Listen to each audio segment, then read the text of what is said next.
Benvenuti alla 13ª edizione del Festival dell'Economia su lavoro e tecnologia. Dato il tema, prima ancora di dare la parola e di invitare sul palco Richard Freeman per la sua lezione inaugurale, io vorrei presentarvi un ospite di tutto riguardo. Ciao ICAB. Good evening. Good evening. I'm very pleased to be here. I'm very pleased to be here and listen to the lecture by Professor Freeman. Why don't you introduce yourself, ICAB? My name is ICAB. Nice to meet you. I am the most popular humanoid computer being developed at the Italian Institute of Technology in Genoa. I am unique worldwide thanks to the contributions of many international researchers. I have 40 brothers that are distributed all over the world, and at present there are over 30 laboratories in the EU, Japan and US using us to develop studies on humanoid, to develop studies on the robotics, humanoid and artificial intelligence. Oh, I'm impressed. Hi, Cap, what can you do?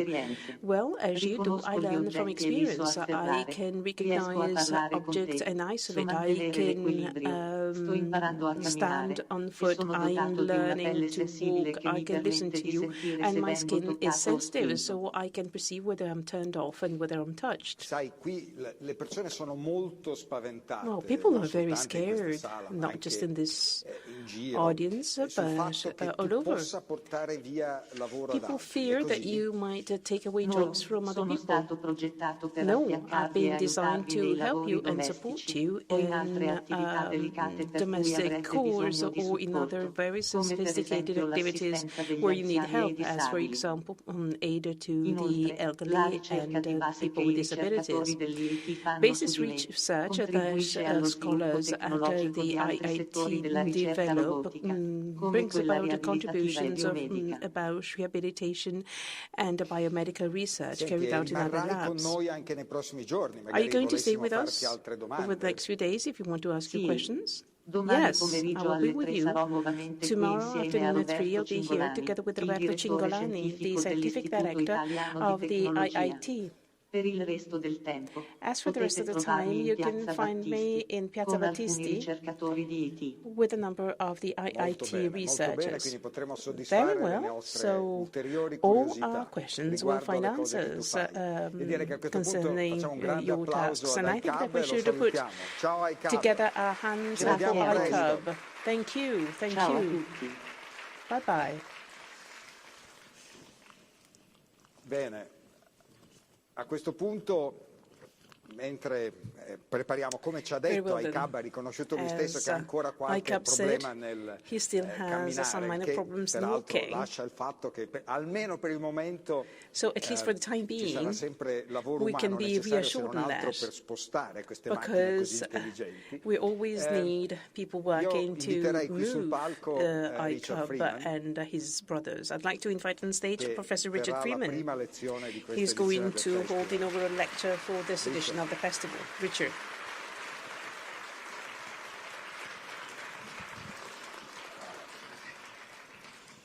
Richard è inconfondibile non soltanto per il cappello. Well, you can always tell who is Richard. Richard is always wearing his hat, also in TV shows.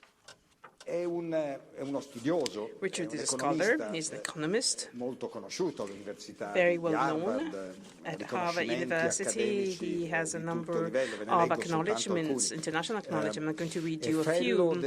He's a fellow of the American Academy of Science. In particolare in questo ambito sta guidando quella che si chiama Initiative for Science and Technology. È stato nell'ambito di questo ha seguito nell'ambito di questo 12 panel program, he followed the 12 panel of the US Academy of Science, in cui hanno proprio anche sviluppato metodologie di valutazione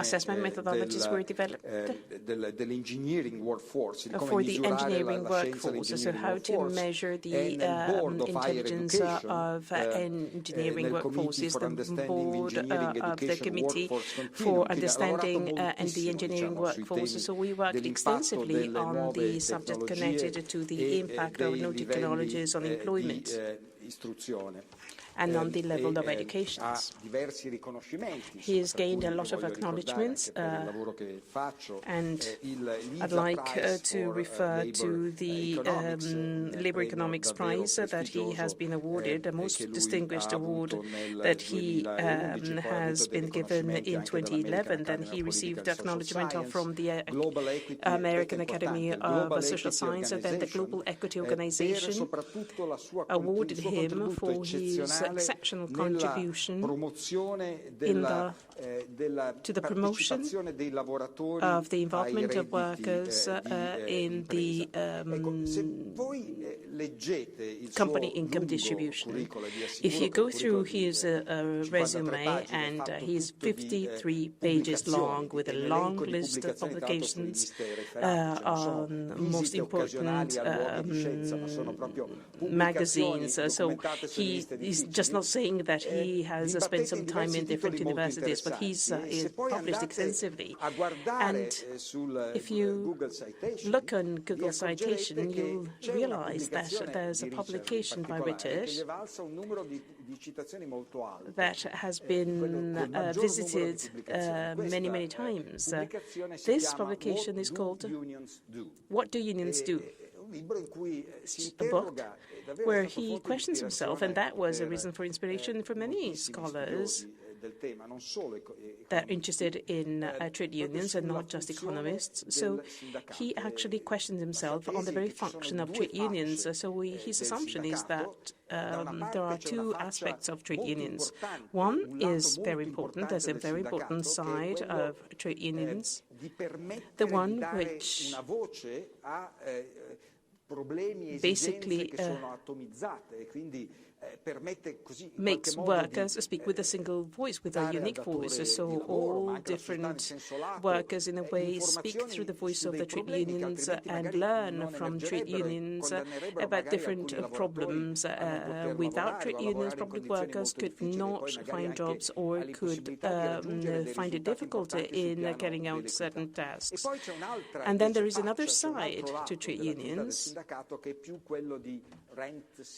which has more to do with rent-seeking activities, which obviously can lead to negative side effects. So this is an important assumption and theory of his, which tells us a lot about the aspects or the important role being played by trade unions. We decided to have him hold the inaugural lecture because one of the main subjects that we're going to deal with at this edition of the Festival of the Economia is how workers can draw benefits from the huge increase in wealth that can be brought about by artificial intelligence. And by the way, this is a question that we left unanswered at the previous edition with the Blanchard lecture. We said, who's owning the robot? Because this question is critical. Much depends on the answer that we give to this question in terms of well-being of citizens, of the wealth distribution, because if anybody of us could own a robot, then this robot could play different jobs that we don't want to perform, so that we could become more efficient in terms of other tasks. But if robots are owned by other, well, then the results that they bring about bring about wealth which is concentrated in the hands of few. So then we are left with doing things that we don't doing, with robots doing things that we might be more interested in doing, with other people earning from that. But without any further ado, let me give the floor now to our speaker, Professor Richard Freeman. Thank you.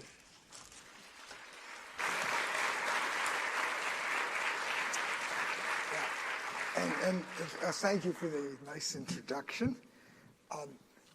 So I'm going to be following these slides, and actually there's since we're in a theater, there is a drama that I will be presenting to you. The question of what are you going to do when the robots do more of the work and earn more of the income, clearly has the income distribution issue that Tito talked about.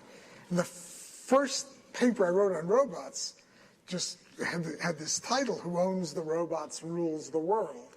And I thought that's the only thing an economist really can clearly say, because everything else is about technology, and if the robots are able to substitute for professors, or they're better able to substitute for chefs, or they're better able to substitute for workers on an assembly line. And the pictures here on this slide are the many different areas where we now have robots substituting for humans. The only one I will not discuss is the sex robot, which is the last one, and I have not researched that. And okay, so what more can one say? For the play, oops, it went a little faster. I got to go back one. Oops. Yes, so I have a cast of characters for this story. There are humans, and when we think about humans, we have two parts. We have the brain, which is our consciousness. We have our bodies, and then we're connected as a person, brains to bodies.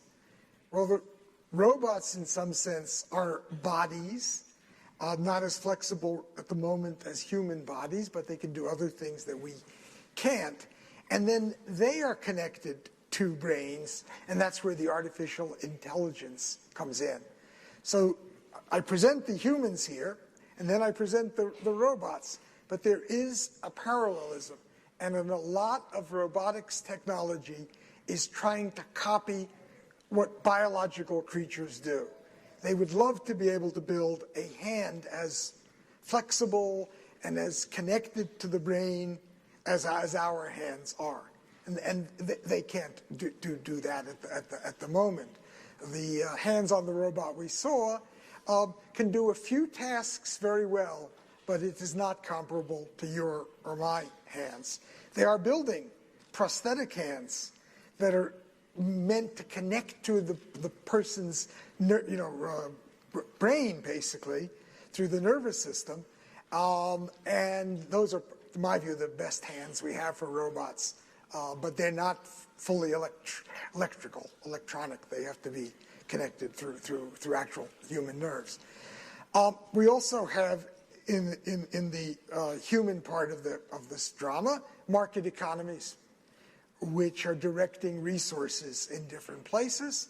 Right now, it's humans, workers, connect up with capital, and the capital is owned by a certain number of people. Capital, as you must know, is so much more unequally distributed than our labor earnings as to make the discussions of the rising inequality of labor seem small. And they're not small, they're huge to everybody. But the capital inequality is far in excess. And I do have the old-fashioned Das Kapital capital.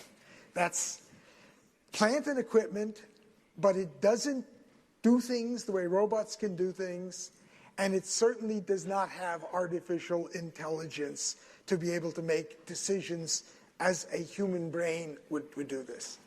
The final set of players, which will come into the third act of the drama I'm going to tell you, are transhumans, a cyborg. And that is where you implant some computer connection or computer machine type ability into us. You might have said the prosthetic hand is indeed, makes a person partly a cyborg. partially human, but partially machine. And you can imagine somebody with artificial liver, an artificial heart, a whole bunch of things, and they would still be their brain somewhere in there, but the brain might also be connected to the GPS and wouldn't have to use the cell phones to find its way around. Then there are the two transhuman creatures that economists strongly believe in, the mano invisible, and that's what runs the markets, we like to think at least. And unfortunately, the dancing accolati, I hope I pronounced it correctly, demand, oferta, and general equilibrio. They will not be able to be here to sing, but I will render some of their songs to you, and you will see how they play in the drama. I'm going to skip over this quickly, but if you're a college student, often you don't read anything real. You get the notes. They're called Spark Notes. I called it here Mark Notes because I didn't know whether the Spark Note company might sue me for something, etc. And you see the drama here opens on a warm May night where there are scientists discussing the issue of the robots. And they're discussing it, however, by connecting with a quantum computer, because that's where, I don't know, in 10 or 15 years, we certainly will be running simulations of economics and able to do much more than we can do now. And the first scientist says that AI robots will create machines that work better and cheaper at all jobs than humans. And I'm going to give you some evidence for that from AI robotics experts, why they believe that. The second one says, sooner rather than later. This is not something that's 100 years, 200 years into the future. For many occupations and work tasks, it's going to be, every year, more and more things will be shifting to robots. The third scientist just goes, double, double, toil and trouble, fire burn and cauldron bubble, which is the potential problems that these events can bring to our societies if it creates greater inequality and leads to a even stronger, let's say, wealthy class versus everybody else system. And I'll have some policy conclusions at the end, how to try to prevent that. Then the second act, the scene shifts to a summer festival. Here we are. And there are two people debating. And it was, Tito was not economista tradizionale debating the young robot. But there is a big debate between economists who have a very traditional view of this technology. It's no different than any other technology. We've had automation scares in the past, and they never panned out. And then a robot futurista.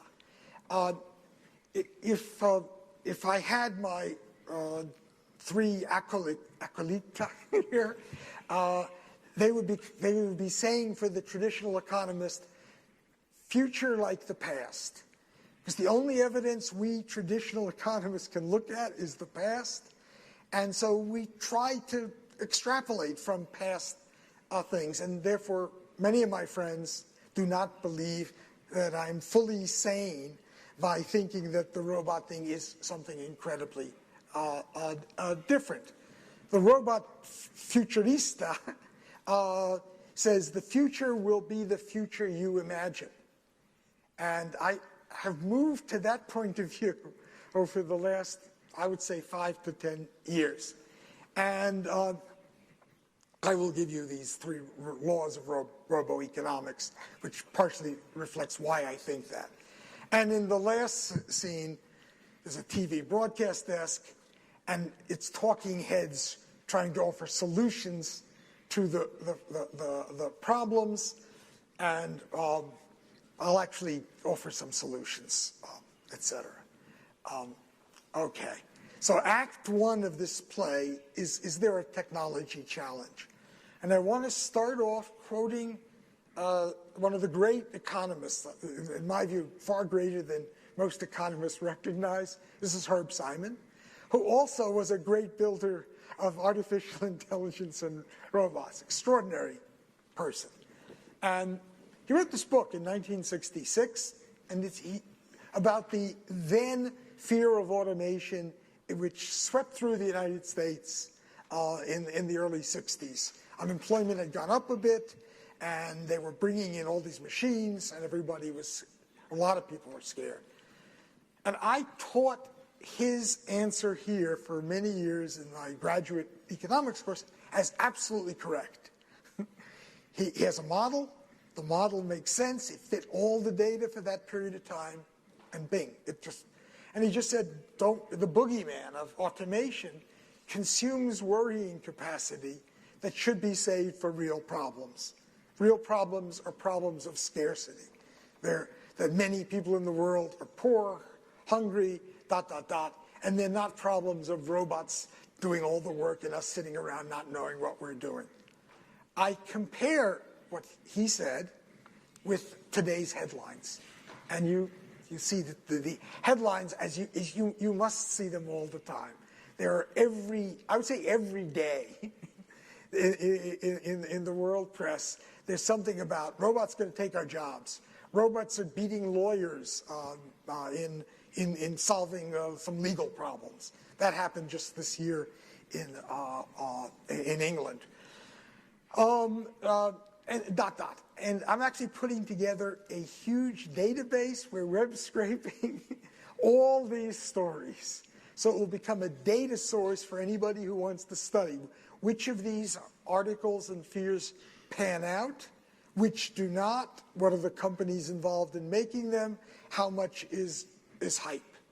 And the bottom of the slide, I said, there are 8, this is as of January of this year, 18 studies projecting job losses.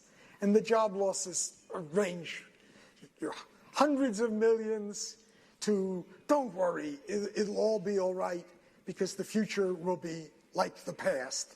And in the past, we always created good jobs for humans. So there really is a debate about this that we have to discuss. This is a slide that comes from a paper that was just published May 30th last year. And when I saw this paper in the archive, I just was stunned. It's an extremely well-done survey of 352 AI experts who published, if there's somebody here who knows the artificial intelligence business, at least they told me those are the most important conferences that they have in artificial intelligence. So this is real, real pros. And they asked them, when will the AI outperform humans at work? They did a really good job of the question, asking it in different ways. So it was a nice piece of, not a cheap survey question, but really well done. And the first one, they said, in a few years, folding laundry. I read this, I said, that can't be right. Folding laundry requires hands. It requires you have to recognize which piece of laundry is a sock, which is a shirt, ... And it's not so easy to do. And I thought, that's not going to work.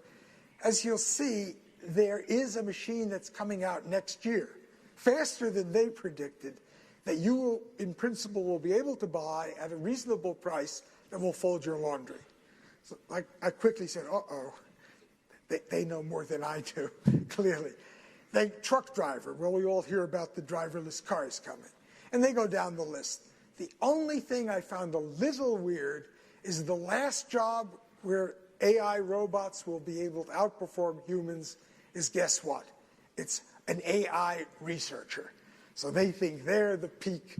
They don't realize how economists know so little about the economics world that the robots can't possibly catch up with us until we learn a lot more to teach them. But so be it. So I've had this debate of, is this technology different?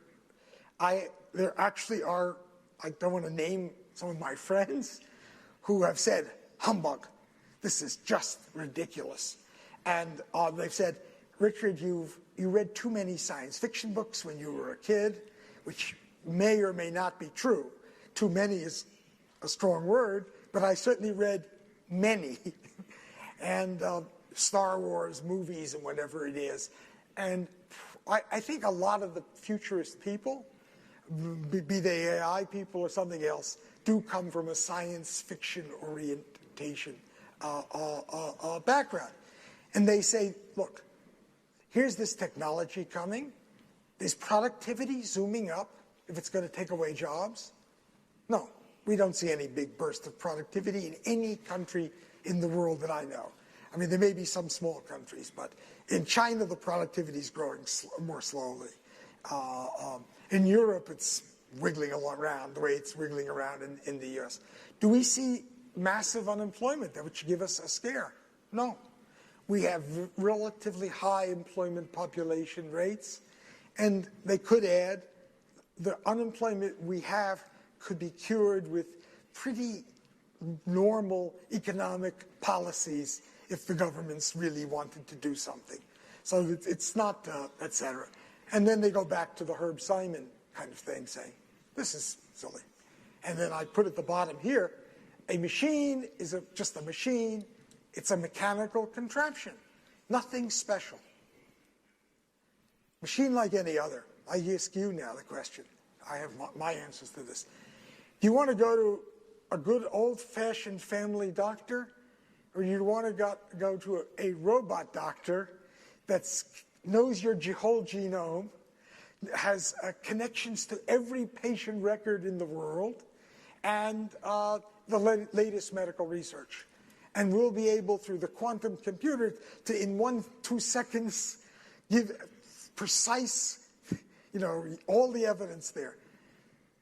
I know which I choose. I don't know which you choose. But I think if you're mildly rational, and the old family doctor maybe is not your father or your mother, you would choose the robot as well. Do you want to be driven around by a driverless car, or have Mr. Toad drive you around? If you don't know Mr. Toad, he is from a 1908 book for children in the U.S. that generated a whole bunch of movies and rides, and he just drives like a madman and crashes all over the place. Of course, in the movies, nobody dies. And then finally, you want some financial advice? There's your old-fashioned stockbroker, Mr. Sleazo.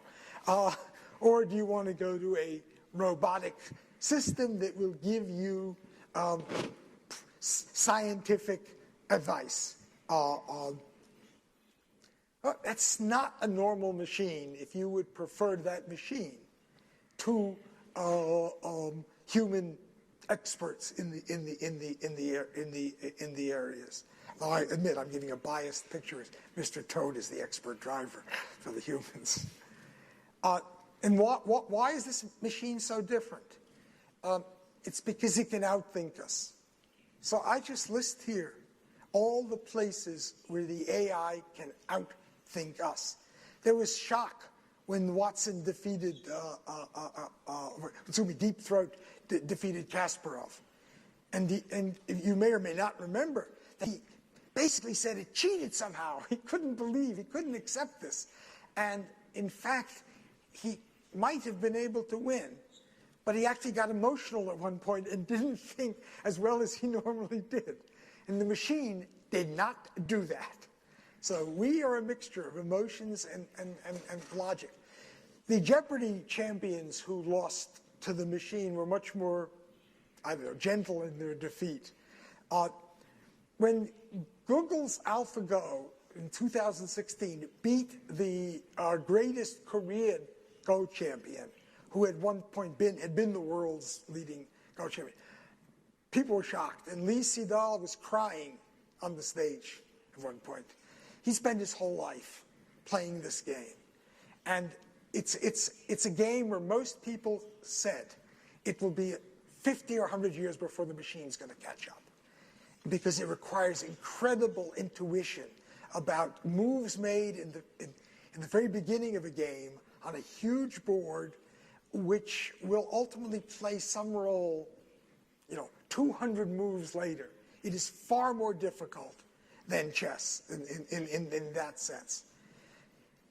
Then Carnegie Mellon and the University of Alberta both put together AI machines that beat human experts in poker. Poker is very different from board games. The board games are perfect information. Poker, I could be playing poker with Tito and he could be bluffing me. And so the machine's got to somehow or other, it looks at his eyes maybe and it tells he's bluffing. I don't know. It has to make decision with incomplete information. Whereas the chess and the check and the Go are complete information games. And that also, so I was going around saying, wow. And then this December, the Google Go team did something which, to me, was absolute blow away about these machines. It's now called Alpha Zero, which basically took part of the learning algorithm that he used to play Go, and they applied over a weekend this learning algorithm. They just took, here are the rules of some games. Basically, the machine plays against itself online, and it learned here it says in 24 hours to beat any creature on Earth. And what they did was they had it play against the computer machines that had beaten the human champions in 24 hours. I just was stunned. And that just to me, bang. Well, the other people who are stunned by all this are the military. And the U.S. military has a great desire to maintain artificial intelligence dominance for the U.S. The Chinese, it wasn't when Lee Sedol lost the Go game, at least I've read in the Chinese papers. I don't read Chinese, but I have students who do. It was when the second person that the Google AlphaGo machine, which has now been completely surpassed by the AlphaZero machine, it beat the then champion of the world, which was a Chinese guy who was better than Lee Sedol, at least at the current standing. And the Chinese military said, oh my God, this was a sign to them that they had better get to be the #1 country in this if they, let's hope just for the protecting the country, not for doing other stuff. So this is really a major thing that we have machines that can outthink us. Okay.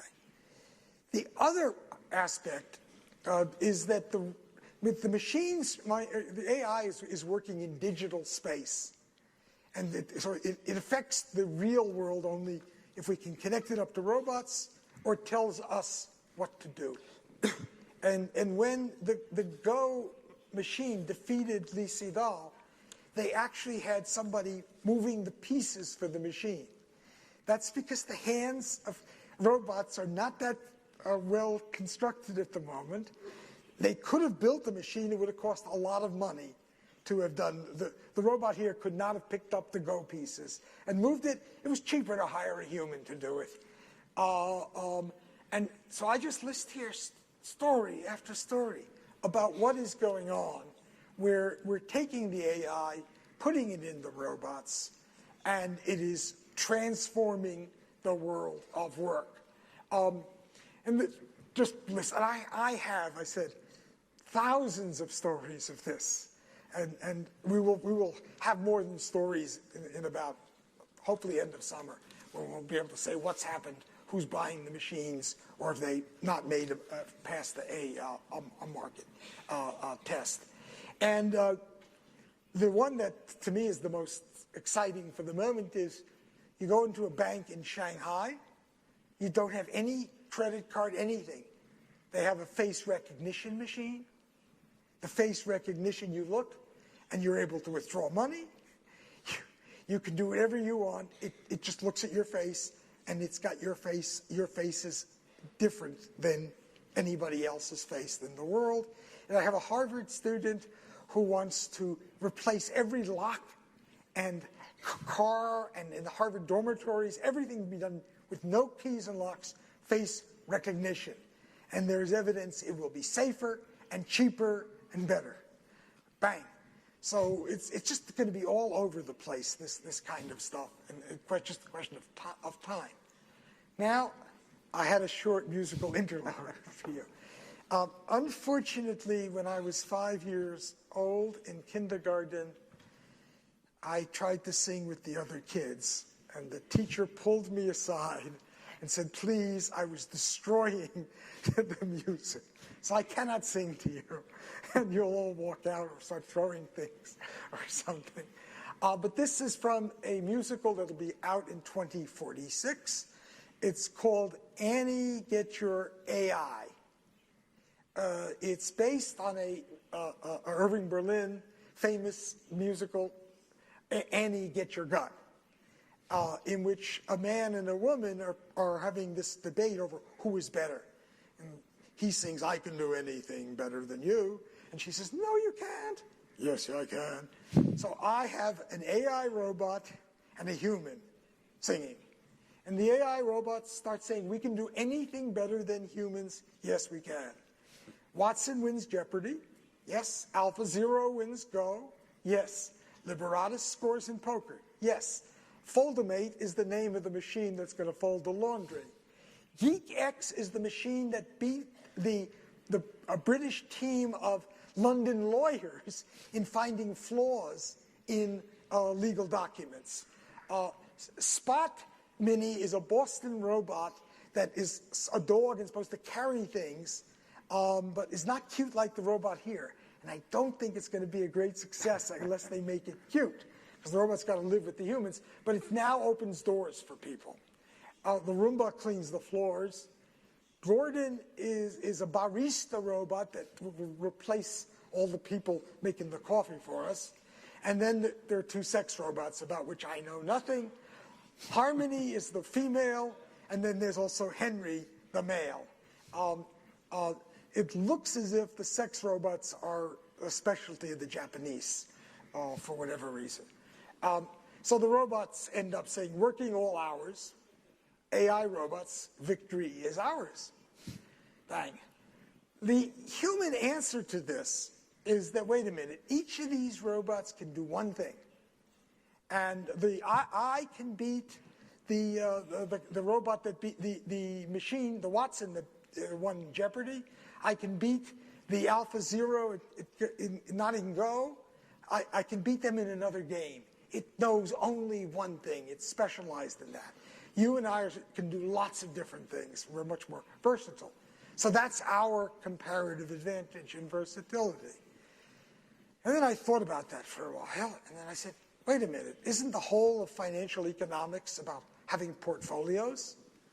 Isn't what's really going on is we're building up a massive portfolio? We have a specialized robot that can beat us in poker. We have a specialized robot that can beat us in this, that can beat us in that can beat us in all kinds of things.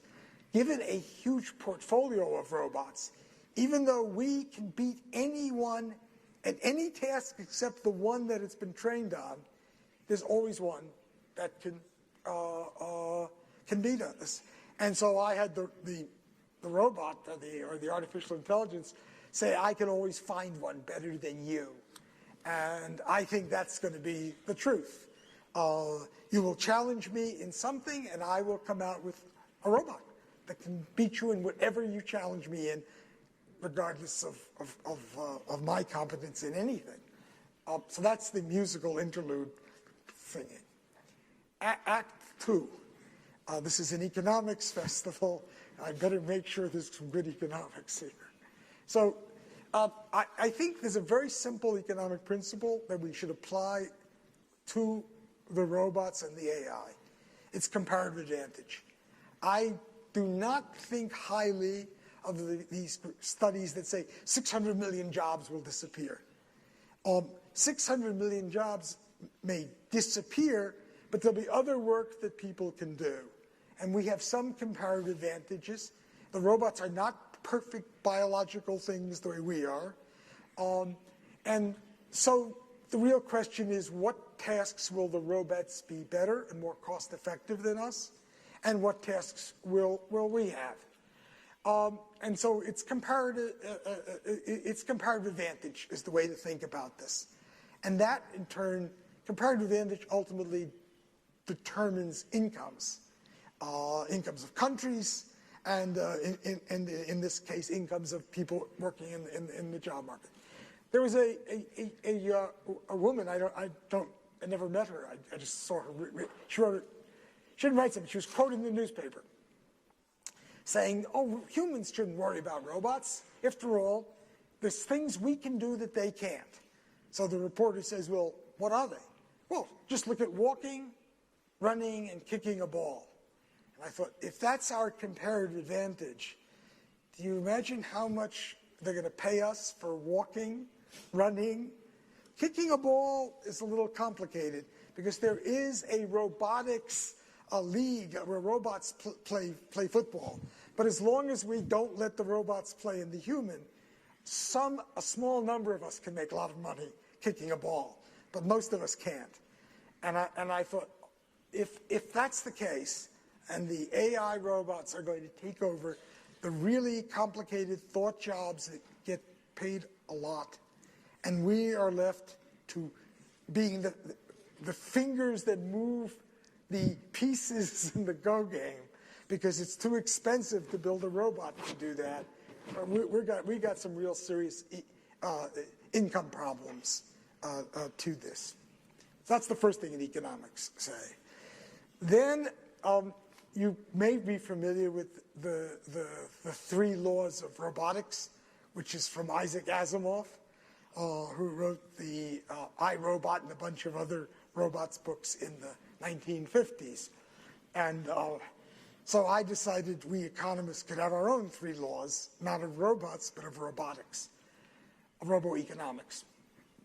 And if you accept these laws as correct generalizations of the world, you'll end up, I think, the same place I've ended up thinking about this. The first one is that robots and humans are becoming better substitutes over time.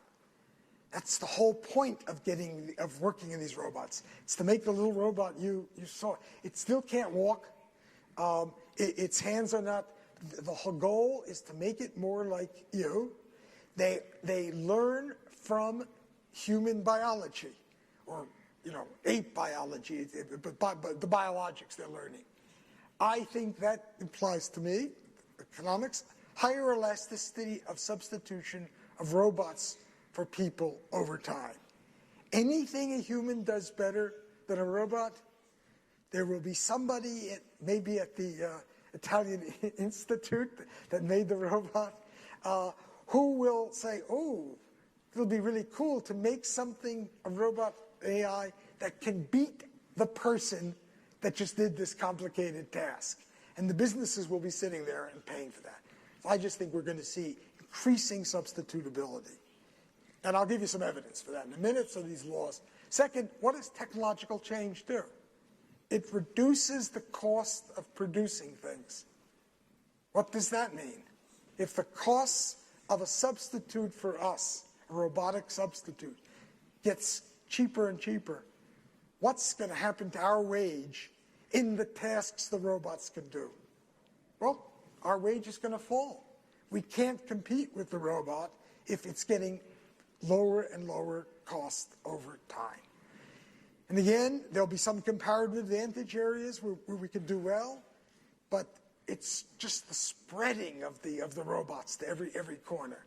And then finally, which was my first thought on robots, the real thing is who owns them. As Tito said, the effect on our incomes depends on who owns the robots. If I own the robot that does Tito's job. Sorry, Tito. You could maybe sing in the street and we'll throw you some coins until we build a robot that sings better than you in the street. But if he owns the robot, he can have more leisure and the robot income will flow to him. And that, I think, has to be the ultimate solution to what Simon called intolerable abundance, where the robots can make everything and it's all very nice. What kind of evidence do you have for these three laws? I just say, in one presentation I gave at a seminar at Harvard, one of my former professors and ex-colleagues too, I won't mention his name, and not somebody I especially liked as a teacher or as a colleague, but a very tough-minded guy. He said, there's no evidence for this. Where's your estimates of elasticities of substitution? And I said, well, I'm going to give you some estimates in a minute of that. I didn't have any. I said, but everything I see says that's what they're doing.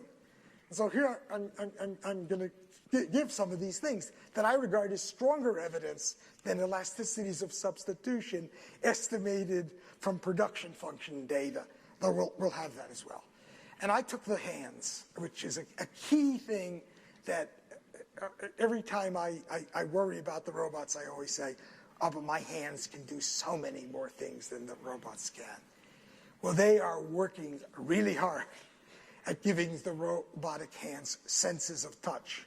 And when I spoke to the scientist, the robotics person, about what he's doing in the labs here in Italy, he said, oh, we're working really hard, basically, at making the hands is one of the key things. And this May, Italian researchers at his institute, I didn't know that he did this at all, it was announced in the things, they developed a lighter, cheaper robotic hand, the HENS robotic hand. So that is a really hot area of work. Make it more like a human hand. The Koreans, I was in Korea 2 weeks ago, and they have got some special hand that is way beyond a human hand, doing things out of the human space possible. So the hand could go into burning, fire and lift something out, or whatever it was doing. Special kind of silver nanoparticle hand. Woof. So they'll have hands to do everything. They're making them better substitutes for us and capable of doing more things. Making the humans more robotic. You perhaps have seen Elon Musk made this statement that humans must become cyborgs to stay relevant. So, and he's got a company, Neuralink, that is designed to get our, implant us with chips so we can compete with the AI. And there's just all of this work is meant to make us more robotic. Us and robots becoming better substitutes. It was in the newspaper in Cork, Ireland. They had a show where the robotics guy came, and they implanted. If I would do this if you agreed, and the medical guy said it was okay. We would implant a chip into Tito, and the kind of chip that might be very good for you would be I want like the GPS. You don't have to fumble for your phone or anything. You immediately know which way to go wherever you're walking. And that's certainly something they will be implanting in brains some way, down the line. And then I thought of one of the most iconic creatures in the U.S., Scarecrow, from The Wizard of Oz. And the Scarecrow had no brain. He's made of straw. All he wanted was a brain. And, in the movie, somehow or other, he ends up being smarter than everybody else. And it had to have been he had a robot, an implant that we didn't know about. And then I thought about President of the United States. And I thought, it would be very helpful for him if he had a truth-telling implant, which you said to him as he was about to tweet out something totally fallacious and nonsensical. If it just said, no, his own brain saying to him, no, that's wrong. And he would do what the rest of us do. Check on Google, check someplace to see if what we're saying is correct or not. But then I found out he claims to be really smart, a genius without any extra stuff. So be it. In Italy, you may also face a thing that I've wondered about in the U.S. At what point might we choose an artificial intelligence robot to be the leader of the country? and we could have a human there, like moving the pieces on the Go board. Okay, now for some economics-based evidence. And the paper that I like citing for this is by Daron Acemoglu and Roberto Restrepo. And I believe Restrepo is Italian from his name. He's not. Yeah, perhaps originally. Yeah. Maybe originally. Yeah, I've never met him. I only know Daron. And this is a study they did where they looked at changes in robot intensity in labor markets in the U.S. versus changes in employment population rates and changes in wages. And what you see is the downward sloping curve, implying bringing in more robots, you reduce the wage side, and you also actually reduced employment. There's some reasons to be suspicious of this finding, not that they've done anything statistically wrong. They may have. Economists always do that. But it's just the way they pose the problem. So I had a student at Harvard this last year. I said, look at the data completely differently. Don't do it by cities. Look at it by occupations in highly robotized industries and non-industries. So it's reorganizing the data in a very different way. And the student got results that are consistent with, I would say, Acemoglu's and Restrepo's results. There was a study by some German researchers that did this for Germany. They got the same results on wages, not really very much on employment. And then there's been one other study looked across countries. There is growing evidence of the traditional economics elasticity of substitution. That, yeah, you bring in more robots and wages go down or employment goes down. The falling price of robots, I'm not going to go through this. I'll just say robot prices are declining somewhere between 5 and 10% a year. And it depends a little bit upon how many corrections you're able to make for the new quality robot. Because like a computer, they often have the same price, but the robot now does things much, much better. So I just went through all the data on that, and everything says going down. The most important robot in the world currently is the automobile welding robot.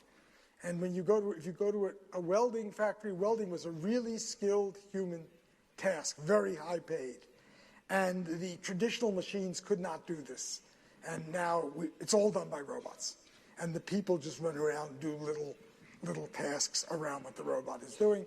And this is just for that particular machine. They took it, not only did they look at the cost of the robot, it was the cost of having the robot operating, the cost of the management. It's the full cost of the system. These are going down. I think that's unquestionable. We're going to see more and more pressure, declining costs of robot substitutes for us. Then this, I'm not sure about, but we have seen over the last 15, 20 years, in every advanced country, in most developing countries, we have seen labor share declining. Shift of income from workers to capital.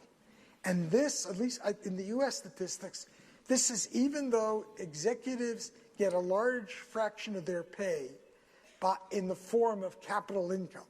It's a compensation in terms of that, you have to pay a tax and it's labor compensation. But they don't want it in salary. They want it as part of stock options or in stocks, which is capital. So these numbers would be much bigger, I believe. If the other countries, I'm not sure. I just don't know quite how they deal with that problem. For the U.S., it would be a much larger fall. But these changes occurred before the robots and AI have really hit us. So this isn't real evidence for the law. It just says we're having this going on.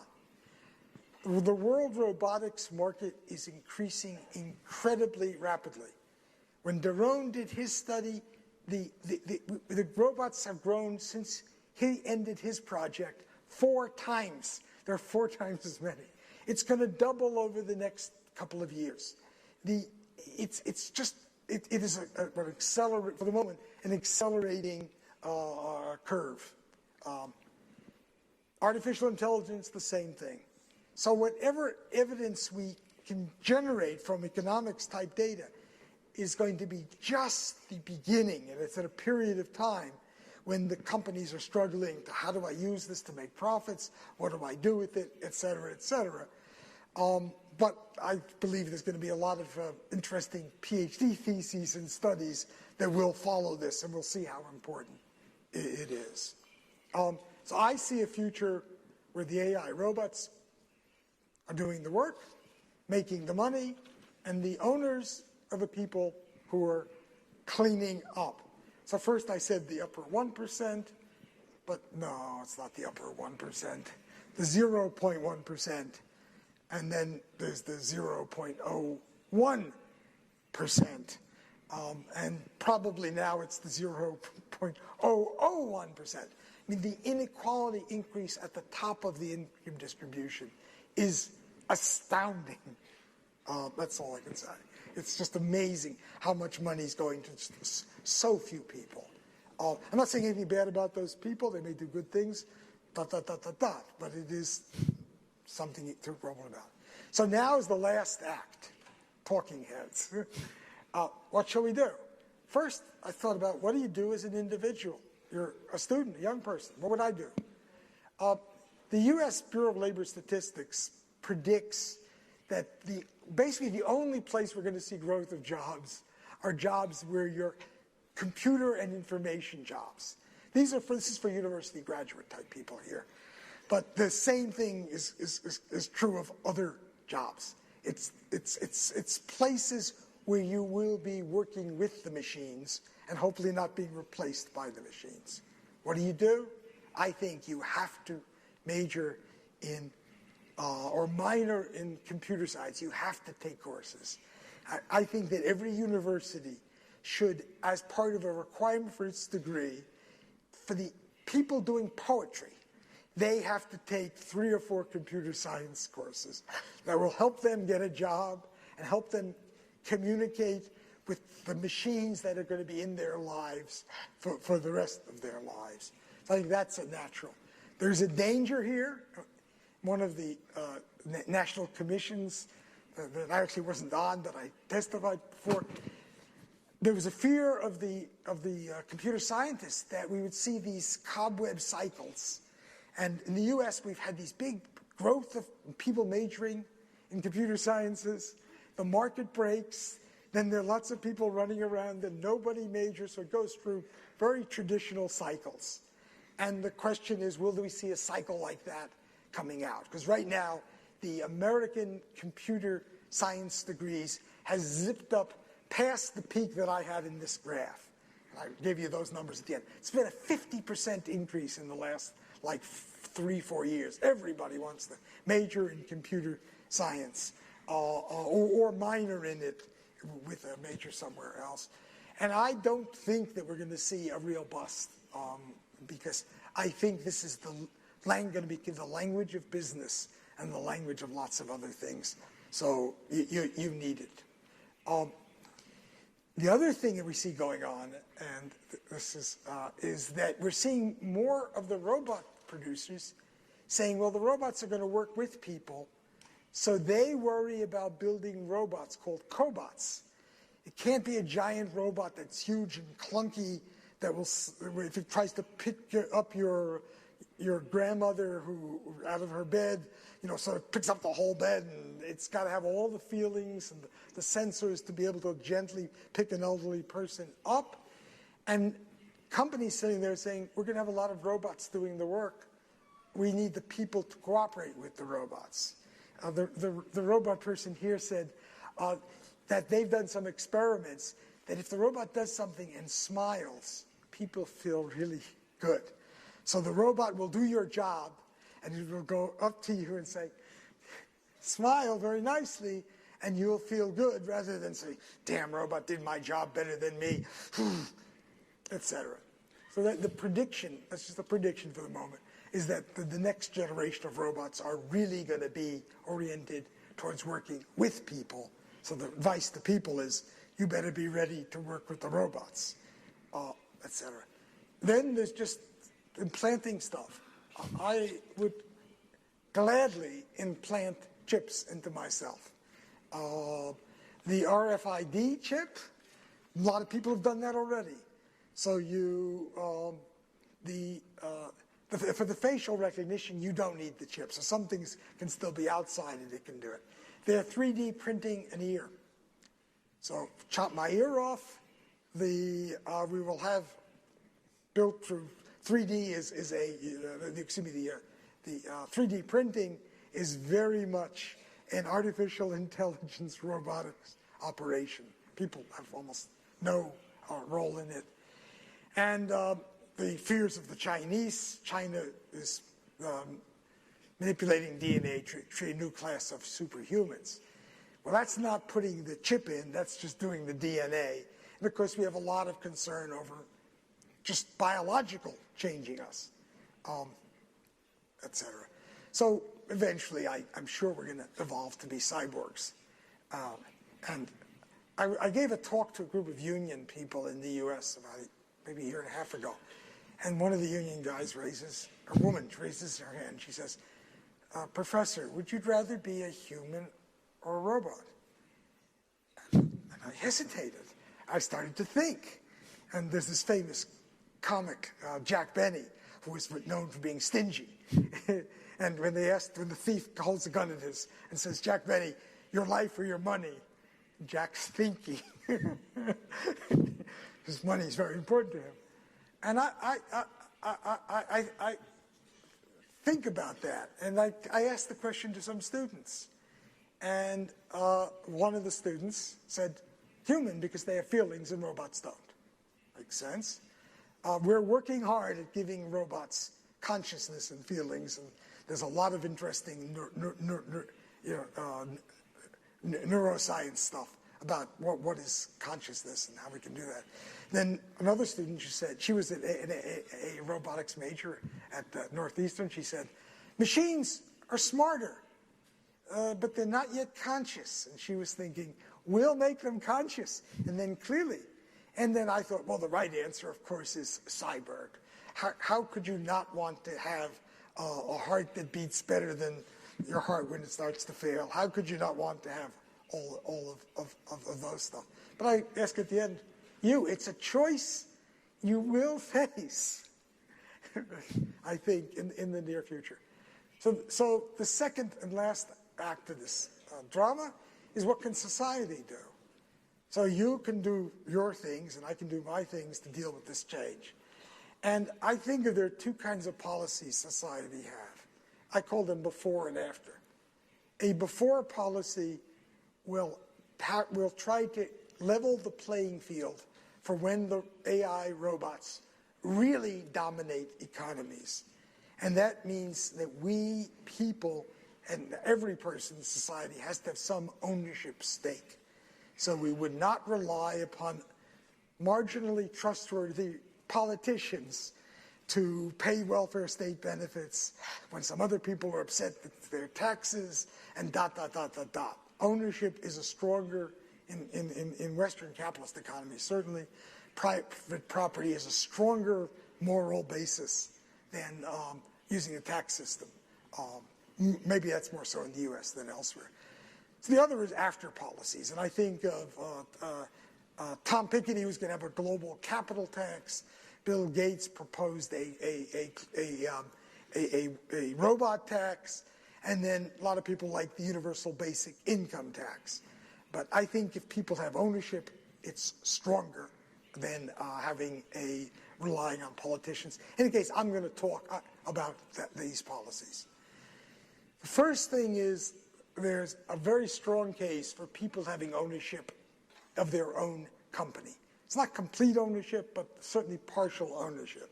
In the U.S., we have 10% of our workers work in companies that are employee stock ownership companies. Those companies do marginally better than other companies. They are much more stable. They don't lay people off that quickly in recessions.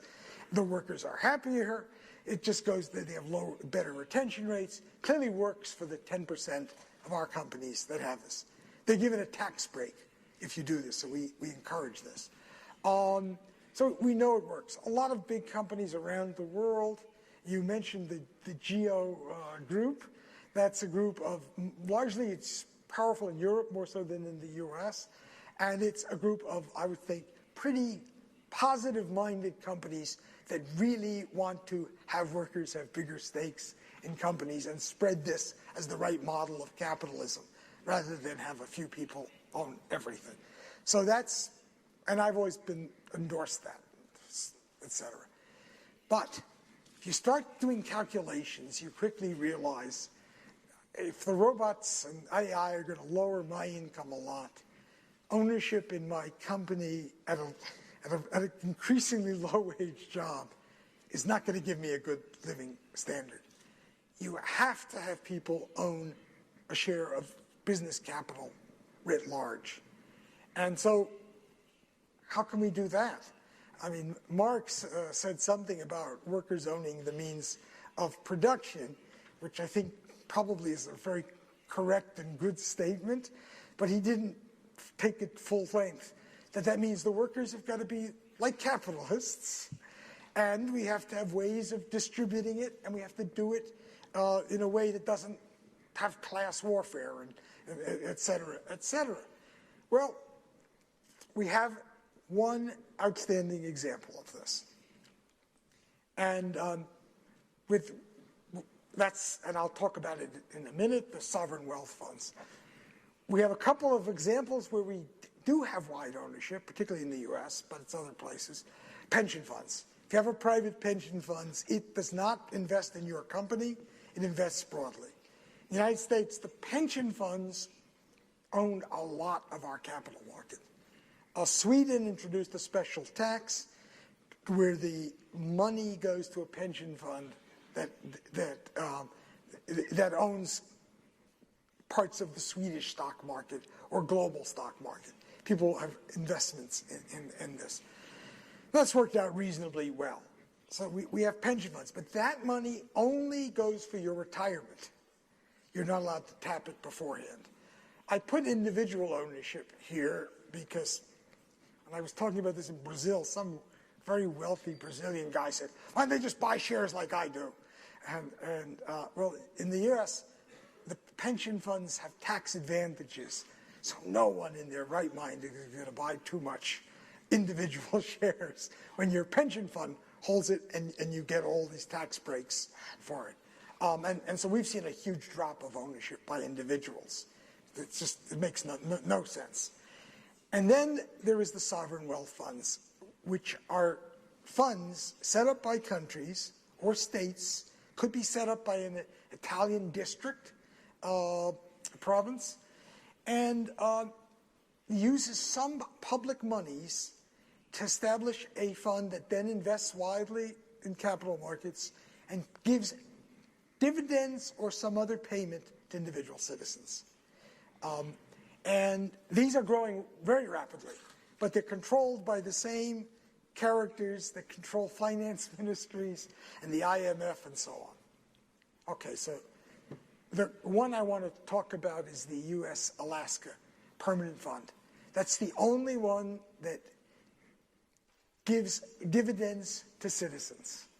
And the dividends have been between $1,000 and $2,000, depending on how the fund is doing, a year, to every person in the state, everybody. So the newborn baby gets $1,000, the elderly grandma gets $1,000, the husband and the wife each get the $1,000 or the $2,000.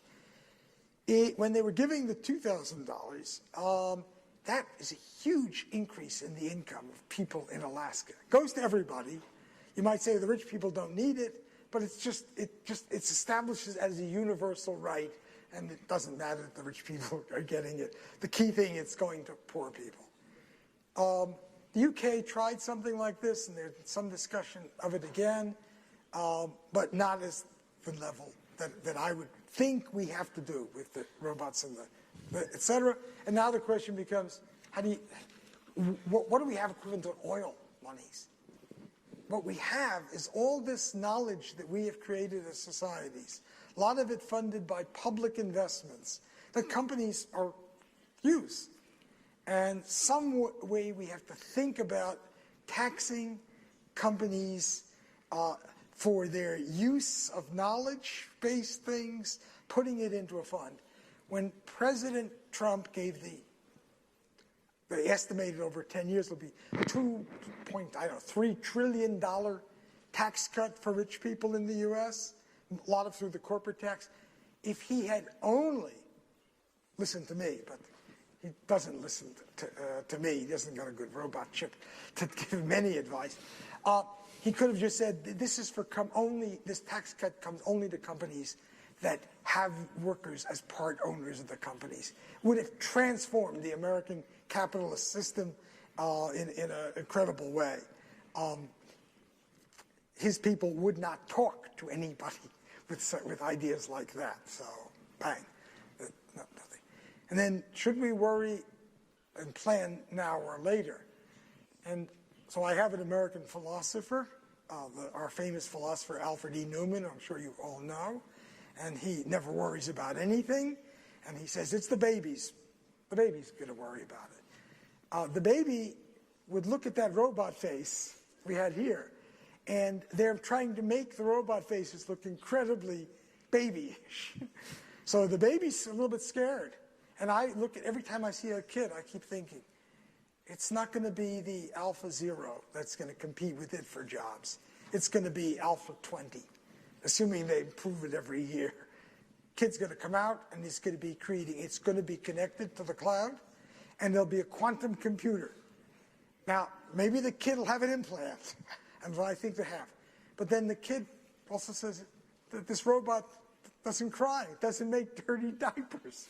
And it'll be such babyish that who knows when maybe people will think of substituting it for babies. So I think we have to plan now, act sooner rather than later, and we should start seriously thinking about establishing particularly funds for citizens that will build up its capital slowly and slowly move, with the help of some businesses that are favorable to this, in a direction that 5 or 10 years down the road, every person has a fund of money. And you might say, oh, this is terrible. The poor people will just be idle. Well, rich people have been idle for years, and they're our most distinguished and powerful citizens. So we can have idle poor people too. And people will find something to do. I'm not sure what. My son would like to just play computer games, and he said that would be a good life for him. But that'll be a problem to face. Better that than face the problem of him working for me because I own the robot that does your work. Thank you.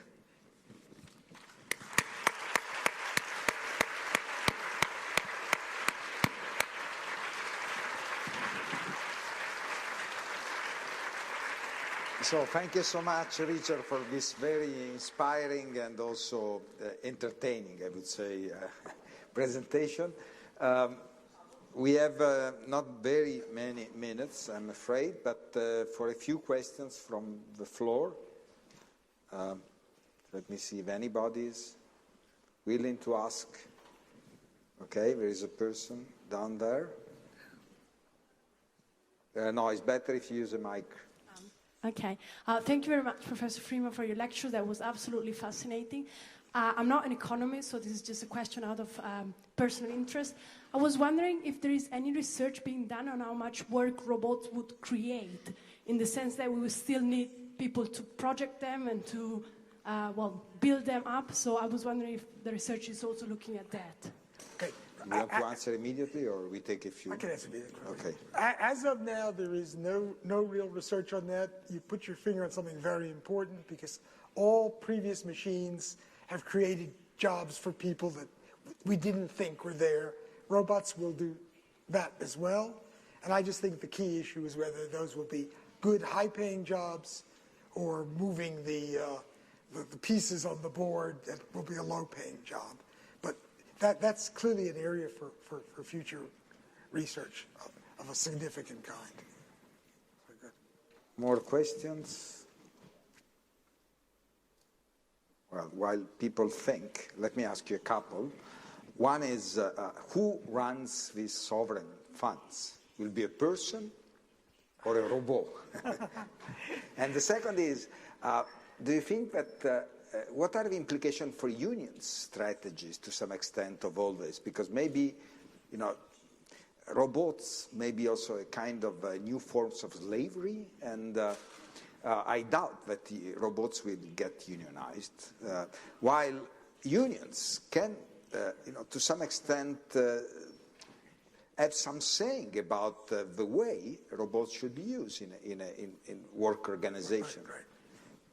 in a way that makes them more, in a way, cobots, perhaps, rather than robots. Yes. Well, for the first thing, the sovereign funds are run by, investment banker type people. Hopefully they majored in economics. Yeah, but they have an incredible power, so I'm a bit worried about Yes. But it's certainly the Wall Street is moving much more to using the artificial intelligence. And if you're doing what the Alaska Plan kind of thing would largely do, you just diversify very widely. And to have a diversified fund, you don't need too much human, special expertise. And the unions, first, there is a union robot. IBM created at behest of a small American union, our Walmart, that was trying to organize the 1.5 million Americans who work for Walmart. They realized that there are about 4 people in the union. They cannot service workers. They cannot help them. So they went to IBM to create an artificial intelligence robot that knows the company handbook and is now being given more U.S. labor law. So when a worker calls up and says, Watson, Union Watson, what should we do? They'll be able to give advice, and then they're having chat rooms, and the robot is listening and learning from the chat rooms as well. So I actually think using robotics by unions can give them a lot of intelligence, and using AI to help them do their job of defending workers.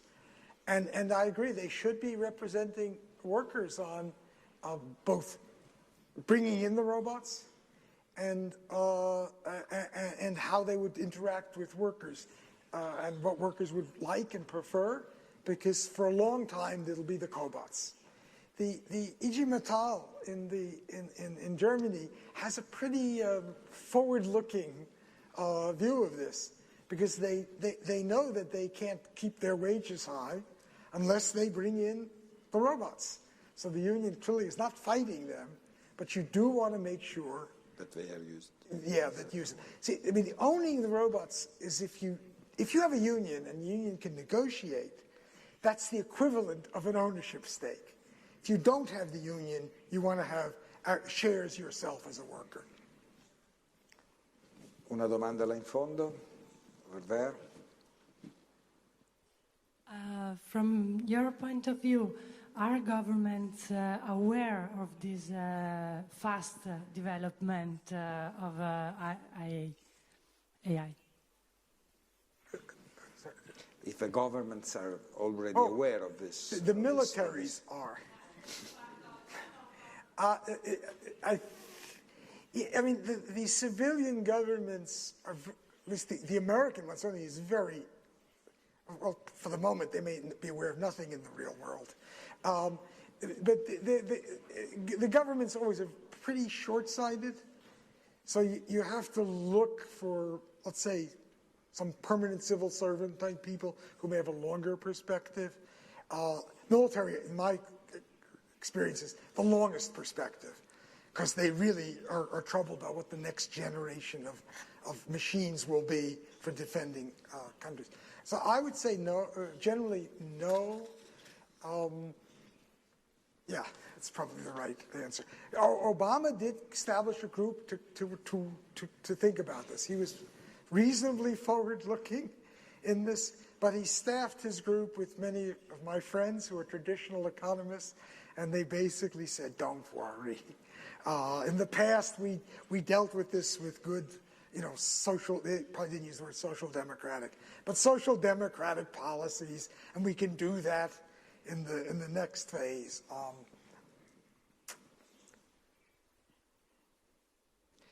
There is a very last question down there, please.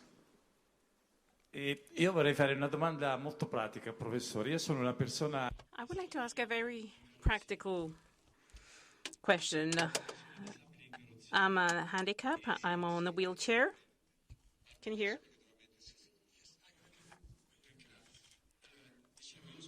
So as I was saying, I'm on a wheelchair, and I will have a very practical question. As of today, I could be standing on foot with an exoskeleton, which is 150 million euro worth. But Tito BOERI of INPS doesn't give it to me, and the municipality doesn't give it to me. Well, I really would like to walk on my feet, but I don't have the money that would require.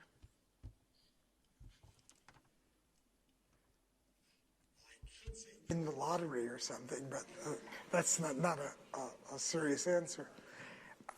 I mean, that's going to be a problem every place for all kinds of people. The medicines, some of the medicines come out and they're very expensive, and this technology, the price will decline. I think the price will decline very, very rapidly.